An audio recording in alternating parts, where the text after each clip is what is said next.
Is the kind of politics that we are practicing, or at least the GOP is practicing in the United States, contagious?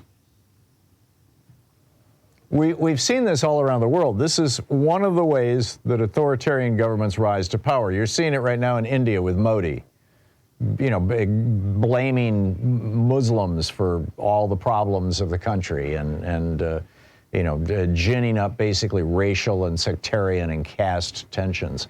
You're seeing it in Hungary, where Viktor Orban ran for president back, I believe it was in 2010, on a platform of building a wall on the southern border, and then did so to keep out refugees from Syria. Now they're seeing it in Sweden. And of course, we saw the same thing in Russia, where Vladimir Putin rides around on a horse without a shirt on and trash talks the queer community and goes after his opponents and controls all the media. But this is, there's an article by Martin Gellin in today's Guardian, theguardian.com. It's titled, "Sweden used to pride itself on moderation until U.S.-style culture wars poisoned our politics." And I found this fascinating. I mean, this is from the point of view of a Swede, of a citizen of Sweden who's also a citizen of the United States. He lives in both countries. He's a Swedish correspondent in the United States. He reports for a Swedish news publication. And he says, historically, in terms of Sweden's politics, he said, on the evening news, bureaucrats would have heated debates about such things as infrastructure and highway tolls. Politics was reliably boring, a sure sign of a healthy democracy. And then he says, but over the past few years, something has genuinely changed. And what has happened is that in Sweden, the right wing in Sweden has started behaving like Donald Trump's right wing here in the United States. Now, we know that Putin and his troll armies have been, aggressively stirring the waters via social media, principally Facebook, but other social media as well, in Sweden and all over the world. I mean, there's pretty much not a major language where you don't find the Russians trying to stir up hardcore right-wing hateful sentiment. And the thing that they have to sell is the same thing that Hitler had to sell, which is hate and fear. But now they're actually coming to the United States to learn this stuff. And that's what's so bizarre. They said, Swedish politics has always looked toward the U.S. For half a century. Right-wing think tanks and political organizations have sent their smartest strategists across the Atlantic to learn from the U.S. conservative movement. And then he goes on to note, this changed after Trump's election. What changed was that it used to be kind of rational. He said, strategists from the Sweden Democrats and the Christian Democrats embarked on countless trips to the U.S. to learn from the MAGA conservatives, and many even worked within the Trump campaign. Trump's presidency popularized these narratives globally. This is basically the hate on immigrants, hate on people of color narratives, and emboldened Sweden's nationalists to copy-paste the worst aspects of his style. Trump gave angry, resentful reactionaries a playbook to copy. Recent shifts in public opinion on immigration policy. He points out hundreds of thousands of asylum seekers came to Sweden in the mid-2010s, most of them from Syria, Afghanistan, and Iraq. This was the result, by the way, to a large extent, of George W. Bush declaring an illegal war on Afghanistan and Iraq.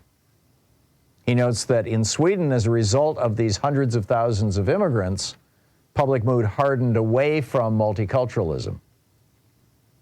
He notes the second shift is that Swedes have become significantly more likely to say they want an end to the privatization in healthcare, schools, and social services.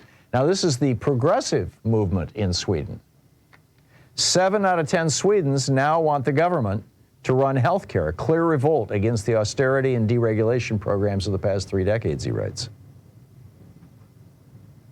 But the right-wing coalition that, just like the right-wingers in America, wants to privatize Sweden's national healthcare system, to privatize Sweden's public school system, one of the best in the world.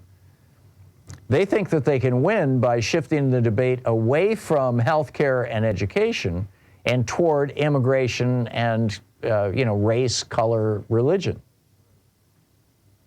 and gender preference, or gender identity, excuse me.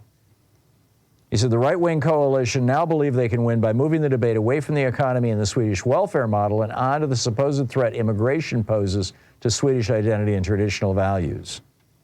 The center-left opposition, meanwhile, this is very much like what's happening in America here with the Biden administration. The center-left opposition, meanwhile, is seeking to shift the conversation back to the economy, the welfare state, and the number of nurses and teachers. The problem is that the center and the left in Sweden has not been speaking about immigration, and so the right has basically owned that policy. And the same thing is happening here in the United States. Democrats need to get their act together with regard to this. He notes the immigration debate has allowed the nationalists to advance a more radical agenda on other issues, including advocating for American-style gun laws, attacking LGBTQ plus people, and reshaping culture policies around nationalists' ideas. There was a recent television debate, and they say the Sweden Democrats' leader, this is one of the right-wing parties, Jimmy Åkesson, meanwhile spent most of a debate on national TV recently talking about insane drag queen story hours for children. Another conservative group has launched a campaign against the busing of school children. This is ripped right out of the United States in the 70s and 80s. So here we have American-style Trumpism spreading to Sweden. This is a worldwide contagion. Via social media and via other strategies to push these kinds of politics out. We need to start recognizing this.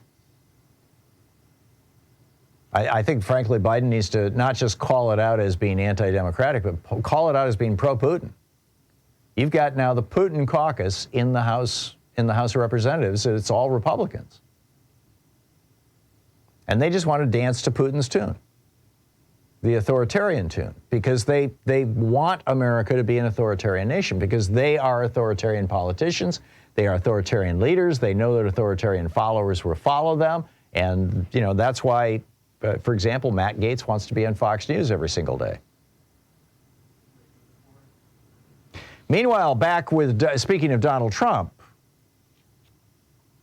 the judge in his case in New York, this is now the civil case, Donald Trump published yesterday, or apparently it was the day before yesterday, published a photo of Judge Engoron's principal law clerk, Allison Greenfield. And it was a picture that he got apparently off her social media site, off Facebook or something, of her with Chuck Schumer. Well, if you work in Washington, D.C., or New York, I mean, she actually works in New York, and your senator comes by for a press event or something, and you have an opportunity to get your picture taken with them, you do it. I mean, regardless of their party, it's just something people like to do. It's a nice souvenir. But Trump pulled this off her Instagram account and called her Schumer's girlfriend, and said that she's running the case against me. How disgraceful! Which immediately means that she now is in the crosshairs of Trump's Nazi followers who like to threaten to kill anybody who stands up to Trump.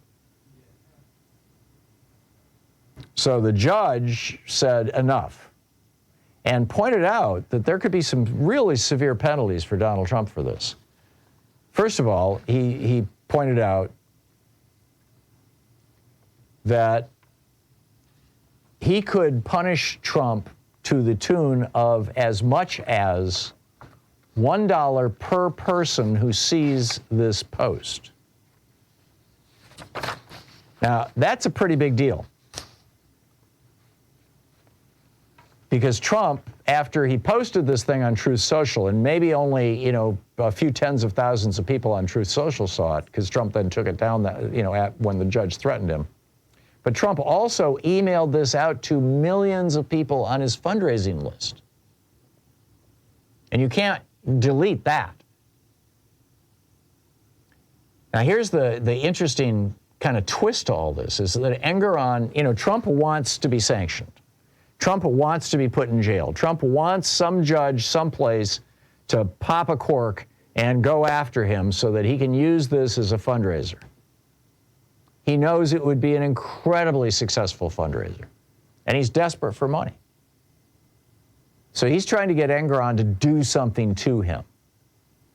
And here's where it gets really wild, because Engoron could put him in jail for up to 30 days. He could add more restrictions, and he could charge him $1 for everybody who saw that threat, essentially, that Trump issued against Engoron's law clerk. Engoron has said he will not do these things until after the trial is over. Now think about that for a minute. So he's basically saying to Trump, you know, how much rope do you want? Oh yeah, you know, trash me again to another million people. I'll charge you another $1 million, and another $1 million, and another $1 million. And a judge, you know, in New York has the power to enforce those kinds of things and say, you think you're getting away with this? You're not getting away with this.